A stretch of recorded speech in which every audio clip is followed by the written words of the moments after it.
प्रेमेच्योर ejaculation, शीघ्र पतन सबसे डिस्ट्रेसिंग प्रॉब्लम है एक मेल की, और इतनी डिस्ट्रेसिंग है कि एंजाइटी, डिप्रेशन इतनी प्रॉब्लम दे जाती है कि क्या बताऊं। पर एक चीज़ जान के आपको बहुत ताज्जुब होगा कि इस दुनिया में 30 से 70% लोगों को किसी ना किसी टाइम पर प्रेमेच्योर इजैकुलेशन होता है। बड़ी परेशानी की चीज़ है। पेशेंट्स को इसकी दवा देते हैं, ट्रीटमेंट देते हैं, लेकिन हर पेशेंट एक चीज़ पूछता है, मैं क्या करूं जिससे प्रेमेच्योर इजैकुलेशन का रेमेडी मैं खुद कर सकूं। तो आप क्या करें खुद अपने प्रेमेच्योर इजैकुलेशन की, इस वीडियो में बताना जा रहा हूं। एंड तक ज़रूर देखिएगा क्योंकि एंड में दूंगा एक बोनस टिप। मैं doctor Sunil Jindal, reproductive medicine specialist. सबसे ज़्यादा आनंद प्राप्त होता है जब आप ठीक होते हैं, आपके बेबी होता है। लाइक, सब्सक्राइब, नोटिफिकेशन का बटन दबा दीजिए क्योंकि ये वीडियो आपके लिए बहुत इंपॉर्टेंट है और लोगों के लिए रहेगी। इसे शेयर ज़रूर कर दीजिए। सुनिए आप natural remedies of premature ejaculation. Premature ejaculation क्या होता है? प्रेमेच्योर इजैकुलेशन वो होता है जिसमें आप इजैकुलेट या डिस्चार्ज जल्दी करते हैं पेनिट्रेशन के बाद या इवन कई बार पेनिट्रेशन से पहले। इसका समय कितना होना चाहिए, तो इसकी डेफिनेशन अलग अलग है, लेकिन अगर आप 1 मिनट से कम में इजैकुलेट करते हैं तो प्रेमेच्योर इजैकुलेशन इसे कहा जा सकता है। तो पहली नेचुरल रेमेडी जो इसके अंदर होती है वो होती है जिंक। जिंक एक ऐसा सप्लीमेंट है जो टेस्टोस्टेरोन के लिए चाहिए, स्पर्म्स के लिए चाहिए और प्रेमेच्योर इजैकुलेशन को बेहतर करती है। तो कितना होना चाहिए? करीब 220 मिलीग्राम की जिंक सल्फेट की जो टैबलेट होती है या जिंक सल्फेट के बराबर का आपको चाहिए। लेकिन आप खाने क्या खाएं जिसमें जिंक बढ़े? तो बहुत सारे खाने हैं जिंक बढ़ाने के जो बहुत यूज़फुल हैं, जैसे कि ऑयस्टर्स बाहर खाए जाते हैं, पम्पकिन सीड्स खाए जाते हैं, ये जो हरी सब्जियां होती हैं इनमें होता है, बादाम में होता है, दही में होता है, ये जो तिल होती है इसमें होता है, गुड़ में होता है, चॉकलेट में होता है, बहुत सारी चीज़ों में है। और जिंक का सप्लीमेंट कई बार लेना ज़रूरी होता है, तो आप डाइट के अंदर अपना जिंक को ले लीजिए। ये है पहली चीज़। दूसरी चीज़ है, अगर आप अब इसमें दूसरी चीज़ आती है पॉज एंड स्क्वीज़ टेक्निक।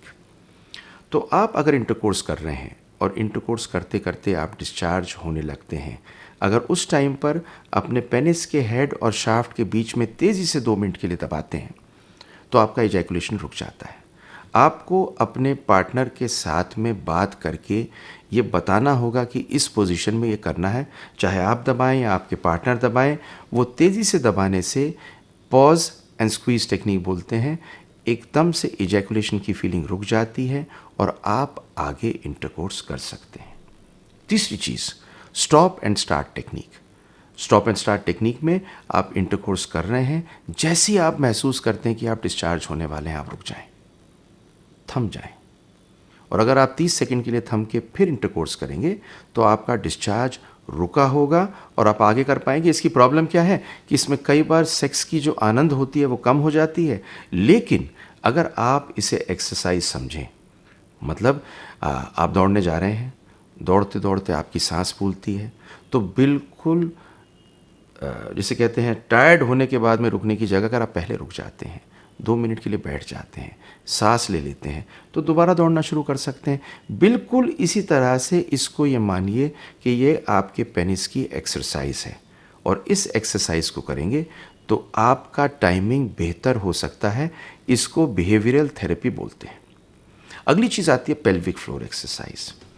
एक 2014 की स्टडी है, 2014 में बड़ी भारी स्टडी आई जिसमें देखा गया कि जिनको लाइफ लॉन्ग प्रेमेच्योर इजैकुलेशन है, मतलब वो लोग जिनको प्रेमेच्योर इजैकुलेशन शुरू से, मतलब जब से उन्होंने होश संभाला है तो नहीं कहूँगा, लेकिन जब से उन्होंने सेक्स करना शुरू किया है तब से उनको प्रेमेच्योर इजैकुलेशन है, हर समय हर जगह किसी के साथ कहीं पे। इन लोगों को बहुत फ़ायदा मिला पेल्विक फ्लोर एक्सरसाइज में। तो पेल्विक फ्लोर एक्सरसाइजेस की बहुत सारी वीडियोस हैं। नटशेल में आपको बता देता हूँ कि पेल्विक फ्लोर एक्सरसाइज में जैसे आप यूरिन कर रहे हों और करते करते बीच में रोक लें, तो जो मसला आपकी यूज़ होती है उसे पहचानें। आप जो है गैस नहीं पास करना चाहते और एकदम से रोकते हैं गैस को, तो जो मसल को टाइट करते हैं उसे पहचानें। अब उस मसल की एक्सरसाइज करनी है, क्योंकि वही मसल प्रेमेच्योर इजैकुलेशन या आपके इजैकुलेशन को रोकेगी। तो आपको करना क्या है, आपको लेटना है या बैठना है, नीचे के पेल्विक फ्लोर को कॉन्ट्रैक्ट करना है। कितनी देर के लिए? 3 सेकंड के लिए। फिर रिलैक्स करना है। ये एक बार 10 टाइम्स कीजिए और उसके बाद में 3 बार दिन में करिए।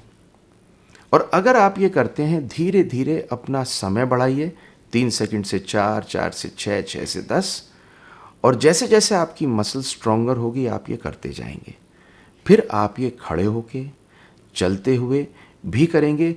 एक चीज़ ध्यान में रखिए, सांस इसमें लेते रहिए, पेल्विक फ्लोर की मसल पे फोकस करिए, पर यह नहीं होना चाहिए कि अपनी थाइस, पेट या अपने कूल्हे की जो मसल्स हैं उन्हें टाइट करें।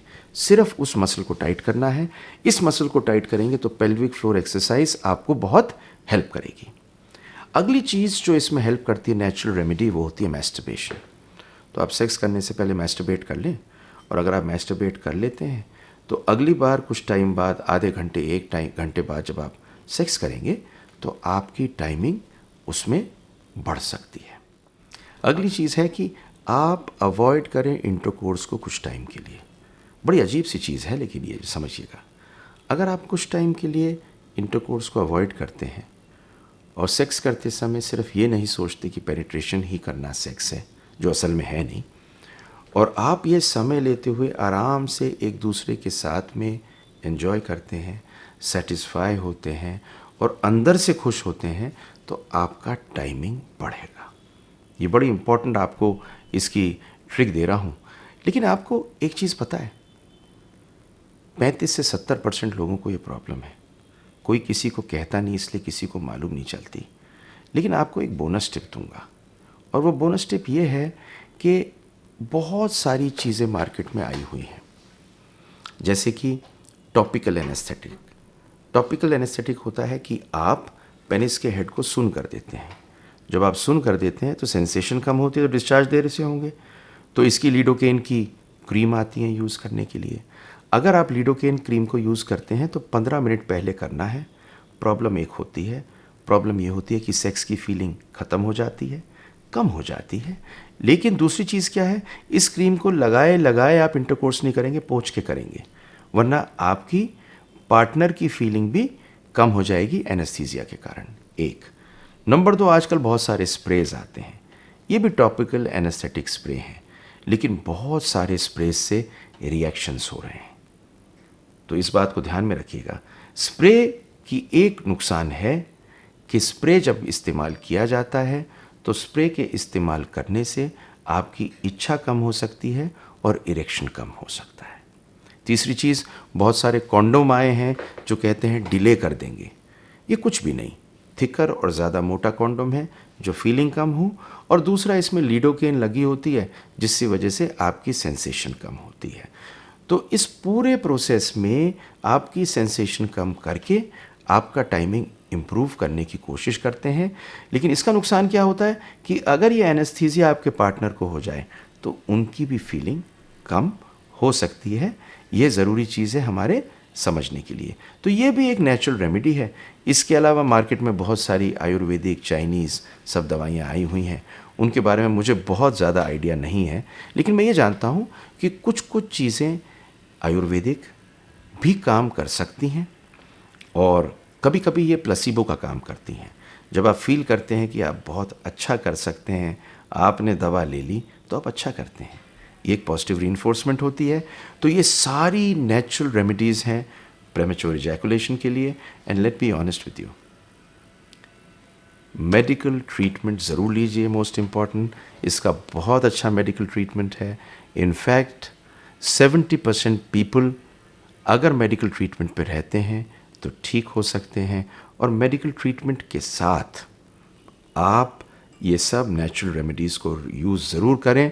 ये वैसे भी नेचुरल रेमेडीज़ अगर आपको ज़रूरत पड़ती है तो इस्तेमाल करें। I would love to make this video for you.